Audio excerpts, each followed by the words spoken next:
بسم اللہ الرحمن الرحیم۔ السلام علیکم۔ میری آپ سبھی سے التجا ہے کہ ایک مرتبہ درود ابراہیمی پڑھ لیجیے گا۔ بسم اللہ الرحمن الرحیم۔ اللہم صلی علی محمد وعلی آل محمد کما صلیت علی ابراہیم وعلی آل ابراہیم انک حمید مجید۔ اللہم بارک علی محمد وعلی آل محمد کما بارکت علی ابراہیم وعلی آل ابراہیم انک حمید مجید۔ بسم اللہ الرحمن الرحیم۔ تو ہم نے اسے اور اس کے ساتھ والوں کو اپنی ایک بڑی رحمت فرما کر نجات دی، اور جو ہماری آیتیں جھٹلاتے تھے ان کی جڑ کاٹ دی، اور وہ ایمان والے نہ تھے۔ بسم اللہ الرحمن الرحیم۔ آج جو بات میں آپ لوگوں سے ڈسکس کروں گی وہ یہ ہے کہ اس آیت کریمہ میں ہے کہ تو ہم نے اسے اور اس کے ساتھ والوں کو جو ان کے متبع تھے اور ان پر ایمان لائے تھے اپنی ایک بڑی رحمت فرما کر نجات دی اس عذاب سے جو قوم ہود علیہ السلام پر اترا، اور جو ہماری آیتیں جھٹلاتے اور ہود علیہ السلام کی تکذیب کرتے تھے ان کی جڑ کاٹ دی، اور اس طرح ہلاک کر دیا کہ ان میں ایک بھی نہ بچا۔ مختصر واقعہ یہ ہے کہ قوم عاد احقاف میں رہتی تھی، جو عمان و حضر موت کے درمیان علاقہ یمن میں ایک ریگستان ہے۔ انہوں نے زمین کو فسق سے بھر دیا تھا اور دنیا کی قوموں کو اپنی جفاکاریوں سے اپنے زور قوت کے زام میں پامال کر ڈالا تھا۔ یہ لوگ بت پرست تھے۔ ان کے ایک بت کا نام سدا، ایک کا ممود اور ایک کا ہپائی تھا۔ اللہ تعالیٰ نے ان میں سے حضرت ہود علیہ السلام کو مبعوث فرمایا۔ آپ علیہ السلام نے انہیں توحید کا حکم دیا، شرک و بت پرستی اور ظلم و جفاکاری کی ممانعت کی۔ اس پر وہ لوگ منکر ہوئے۔ آپ علیہ السلام کی تکذیب کرنے لگے اور کہنے لگے ہم سے زیادہ زور آور کون ہے؟ چند آدمی ان میں سے حضرت ہود علیہ السلام پر ایمان لائے۔ وہ تھوڑے تھے اور اپنا ایمان چھپائے رہتے تھے۔ ان مومنین میں سے ایک شخص کا نام مرثد ابن سعد بن عفیر تھا۔ وہ اپنا ایمان مخفی رکھتے تھے۔ جب قوم نے سرکشی کی اور اپنے نبی حضرت ہود علیہ السلام کی تکذیب کی اور زمین میں فساد کیا اور ستمگاریوں میں زیادتی کی اور بڑی مضبوط عمارتیں بنائیں، معلوم ہوتا تھا کہ انہیں گمان ہے کہ وہ دنیا میں ہمیشہ ہی رہیں گے۔ جب ان کی نوبت یہاں تک پہنچی تو اللہ تعالیٰ نے بارش روک دی۔ 3 سال بارش نہ ہوئی اور اب وہ بہت مصیبت میں مبتلا ہوئے۔ اور اس زمانے میں یہ دستور تھا کہ جب کوئی بلا یا مصیبت نازل ہوتی تھی تو لوگ بیت اللہ الحرم میں حاضر ہو کر اللہ تعالیٰ سے اس کے دفاع کی دعا کرتے تھے۔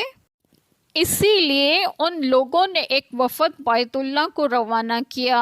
اس وفد میں کیل بن انس اور نیم بن ہزال اور مرثد بن سعد تھے۔ یہ وہی صاحب ہیں جو حضرت ہود علیہ السلام پر ایمان لائے تھے اور اپنا ایمان مخفی رکھتے تھے۔ اس زمانے میں مکہ مکرمہ میں امالیک کی سکونت تھی اور ان لوگوں کا سردار معاویہ بن بکر تھا۔ اس شخص کا نانحال قوم عاد میں تھا۔ اسی تعلق سے یہ وفد مکہ مکرمہ کے گرد و نواح میں معاویہ بن بکر کے یہاں مقیم ہوا۔ اس نے ان لوگوں کا بہت اکرام کیا، نہایت خاطر و مدارت کی۔ یہ لوگ وہاں شراب پیتے اور باندیوں کا ناچ رکھتے تھے۔ اس طرح انہوں نے عیش و نشاط میں 1 مہینہ بسر کیا۔ معاویہ کو خیال آیا کہ یہ لوگ تو راحت میں پڑ گئے اور قوم کی مصیبت کو بھول گئے جو وہاں گرفتار بلا ہے۔ مگر معاویہ بن بکر کو یہ خیال بھی تھا کہ اگر وہ ان لوگوں سے کچھ کہے تو شاید وہ یہ خیال کریں کہ اب اس کو میزبانی گرا گزرنے لگی ہے۔ اس لیے اس نے گانے والی باندی کو ایسے اشعار دیے جن میں قوم عاد کی حاجت کا تذکرہ تھا۔ جب باندے نے وہ نظم گائی تو ان لوگوں کو یاد آیا کہ ہم اس قوم کی مصیبت کی فریاد کرنے کے لیے مکہ مکرمہ بھیجے گئے ہیں۔ اب انہیں خیال ہوا کہ حرم شریف میں داخل ہو کر قوم کے لیے پانی برسنے کی دعا کریں۔ اس وقت مرثد بن سعد نے کہا کہ اللہ کی قسم تمہاری دعا سے پانی نہ برسے گا، لیکن اگر تم اپنے نبی کی اطاعت کرو اور اللہ تعالیٰ سے توبہ کرو تو بارش ہوگی۔ اور اس وقت مرثد نے اپنے اسلام کا اظہار کر دیا۔ ان لوگوں نے مرثد کو چھوڑ دیا اور خود مکہ مکرمہ میں جا کر دعا کی۔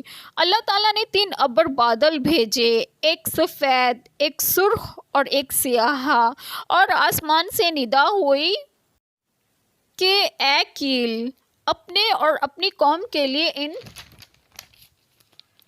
میں سے ایک ابر اختیار کر۔ اس نے ابر سیاہ کو اختیار کیا، بائیں خیال کہ اس سے بہت پانی برسے گا۔ چنانچہ وہ ابر قوم عاد کی طرف چلا اور وہ لوگ اس کو دیکھ کر بہت خوش ہوئے، مگر اس میں سے ایک ہوا چلی اور وہ اس شدت سے تھی کہ اونٹوں اور آدمیوں کو اڑا اڑا کر کہیں سے کہیں لے جاتی تھی۔ یہ دیکھ کر وہ لوگ گھروں میں داخل ہوئے اور اپنے دروازے بند کر لیے، مگر ہوا کی تیزی سے بچ نہ سکے۔ اس نے دروازے بھی اکھیڑ دیے اور ان لوگوں کو ہلاک بھی کر دیا، اور قدرت الہی سے سیاہ پرندے نمودار ہوئے جنہوں نے ان کی لاشوں کو اٹھا کر سمندر میں پھینک دیا۔